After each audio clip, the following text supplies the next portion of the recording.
Hello beginners, இன்றைக்கி வந்து என்ன பார்க்க போகிறோன்னா பஃப் ஸ்லீவ் பற்றி பார்க்க போகிறோம். அதோட கட்டிங் தான். அதாவது நம்ம 2 வயசு குட்டி குழந்தைங்களுக்கு பஃப் கை தான் மோஸ்ட்லி தைப்போம்.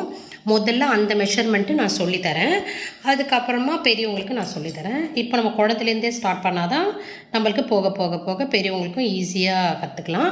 முதல்ல சின்ன குழந்தைக்கு சொல்லித்தரேன், 2 வயசு குழந்தைக்கு சொல்லித்தரேன். குழந்தைக்கு வந்து சின்ன கைன்றதுனால நம்ம 4 இன்ச் உயரம் எடுத்தால் போதும்.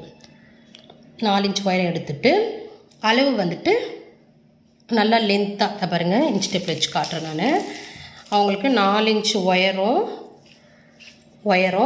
அகலத்தில் வந்து 8 இன்ச்சு அகலம் வச்சுட்டு 1.5 இன்ச்சு எக்ஸ்ட்ரா. அப்போது அவங்களுக்கு நல்லா பஃப் வரும். குழந்தைங்களுக்கு வந்து நல்லா பஃப் வரும். அந்த அகலத்தில் நம்ம வந்து துணி எடுத்துக்கணும். இந்த மாதிரி செவ்வகமாக துணியை எடுத்துட்டு அந்த 4 இன்ச்சு உயரத்திலிருந்து இங்கே நம்ம 9.5 இன்ச்சு அகலம் எடுத்தோம் இல்லைங்களா, அந்த இடத்துல வந்துட்டு நம்ம ஒரு மார்க் பண்ணிக்கணும்.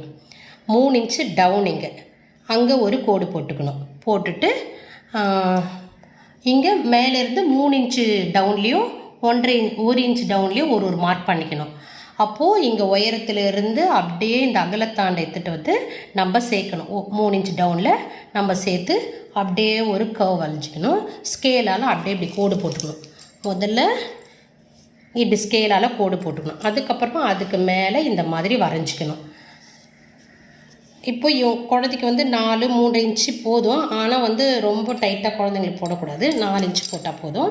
அதனால 4 8 இன்ச்சு 1.5 இன்ச்சு எக்ஸ்ட்ரா துணி வந்து உள்ள துணி இருக்கிறதுக்காக இதை நம்ம மார்க் பண்ணிவிட்டு அதுக்கப்புறமா வந்துட்டு இதே மாதிரி வரைஞ்சி கட் பண்ணிவிட்டு எடுத்துட்ட பிறகு இது வந்து நம்ம பஃப் ஸ்லீவ் சின்னதாக பஃப் வச்சுட்டு அதுக்கு வந்து கீழே வந்து நம்மளுக்கு பட்டி துணி வேணும். அந்த பட்டி துணி வந்து குழந்தைக்கு வந்து 4 இன்ச்சு அகலத்துலேயும் 1.5 இன்ச்சு எக்ஸ்ட்ராவும். அப்போது 5.5 இன்ச்சில் இந்த பாருங்கள், 5.5 இன்ச்சு அகலத்தில் இது பாருங்கள் 2ஆக ஃபோல்டு பண்ணி மொத்தம் 4 துணி 2ஆக ஃபோல்டு பண்ணிக்கணும். 2 கைக்கு 2ஆக ஃபோல்டு பண்ணிக்கணும். அதை வச்சுட்டு 4 இன்ச்சு ப்ளஸ் 1 இன்ச்சு 5 இன்ச்சில் இதையும் நம்ம செவ்வகமாக வெட்டி எடுத்துக்கணும். 3 இன்ச்சு உயரத்தில். அப்போ தான் வந்து இப்படி ஃபோல்டு பண்ணி தைச்சோன்னா இந்த பாருங்கள் பண்ணும்போது குழந்தைக்கு 1 இன்ச்சு பட்டி நிற்கும். ரொம்ப பெருசாக இருந்தாலும் அசிங்கமாக இருக்கும். 3/4 இன்ச்சு வைக்கலாம், 1/2 இன்ச்சு வைக்கலாம். நான் இப்போ 1 இன்ச்சு துணி வச்சுருக்கேன். அப்போது அந்த ஃபோல்டிங்க்கு அங்கே துணி ஜாயின் பண்ணுறதுல ஒரு 1/2 இன்ச்சு போய்டும், கீழே 1/2 இன்ச்சு போய்டும். அப்போது 1 இன்ச்சு 3/4 இன்ச்சில் வந்து துணி வந்து நம்மளுக்கு கிடைக்கும். இந்த துணியை வச்சுட்டு தான் இந்த துணியை இங்கே பஃப் வச்சு தைக்கணும்.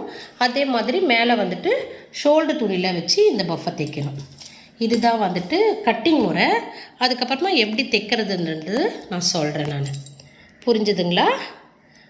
பிடிச்சிருந்தா சப்ஸ்கிரைப் பண்ணுங்கள், லைக் பண்ணுங்கள் அண்ட் ஷேர் பண்ணுங்கள். இந்த பாருங்கள், ஃபோல்டிங் வந்து நம்ம பக்கம் தான் இருக்கணும். இதை பாருங்கள், க்ளீனாக ஃபோல்டிங் நம்ம பக்கம் இருக்கணும். இந்த மாதிரி மார்க் பண்ணிக்கணும். 4 இன்ச்சுக்கு 4 இன்ச்சுக்கு அப்படியே பாக்ஸ் போட்டுட்டு அகலத்தில் வந்து 10 இன்ச்சு. அப்போ தான் நம்மளுக்கு வந்து பஃப்புக்கு துணி நல்லா வரும். இதை பாருங்கள், இந்த துணியில் வந்து இந்த துணி வந்து அடங்கணும். அப்போ எவ்வளோ ஃப்ளிட்டு வரும், அவ்வளோ ஃப்ளிட்டு இருந்தால் தான் வந்துட்டு நம்மளுக்கு பஃப்பு பார்க்கறதுக்கு அழகாக இருக்கும். குட்டி பாப்பாங்களுக்கு தைக்கணுன்னா இதை பார்த்துட்டு நீங்கள் ட்ரை பண்ணுங்கள்.